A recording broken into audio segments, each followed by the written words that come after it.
Learning how this book came together is a pretty great story, too. How do you bring a community together to tell one story that is really many stories? That was the task of Stephanie Wood Kwetásel'wet took on to help create the book, We Came From This Land, A Walk Through the History of the Squamish People. The Squamish Nation journalist joins me now. Good morning. Good morning. So tell us how this book came together. Yeah, the book came from the idea of Pate Smuck, who everyone just heard from, as a way to make our history more accessible with all of the history gathering our people had already done over decades, and put it together in a book that we, again, wanted it to be really accessible. We wanted it to be storytelling and sharing the history of the Squamish people. And so from that idea, from that leadership from Pate Smuck, we then had a team of about 30-ish community members working on pulling the book together.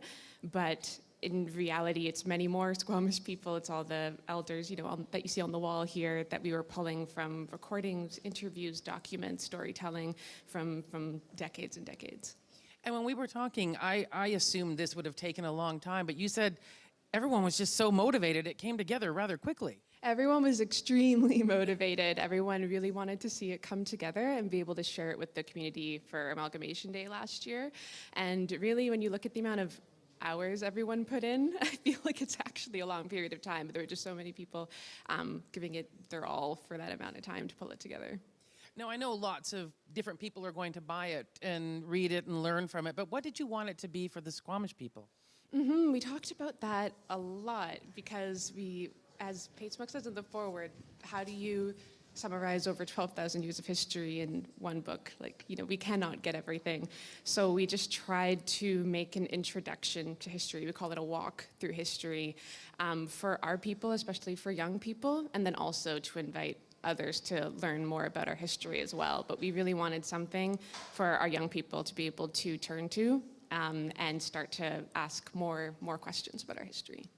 And also, tell me about the process of telling stories, and what was it like hearing them, trying to put them into a book when mostly, as you have said, it was learning stories around the kitchen table? It was really, really amazing to me as we were going through all of the resources. It just felt like the line or the pull of the story was just sort of always there, pulling it forward. It just felt really clear the entire time. And I think that, once again, it's just drawing on all of the wisdom of the people that we were quoting in there, like all of the storytelling, the research that our people have done. We have our archaeologists and lawyers and language speakers and historians and botanists, people with all of this incredible expertise in there. And so I just always felt like it was being pulled forward by all of those voices.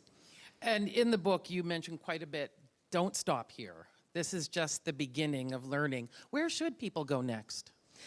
I mean, you can delve further into everything that's in the book. There's so many pages of where all of this came from. And then there's the actual, the community events and learning in person. And once again, as Pate Smuck says, asking the questions, not just stopping at just passively reading the book, then using that as a launching on point to keep asking questions. And I think that's the key.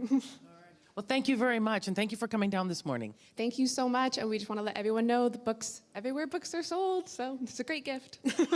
Great. There you go. Thank you very much. Stephanie Wood is a journalist from the Squamish Nation.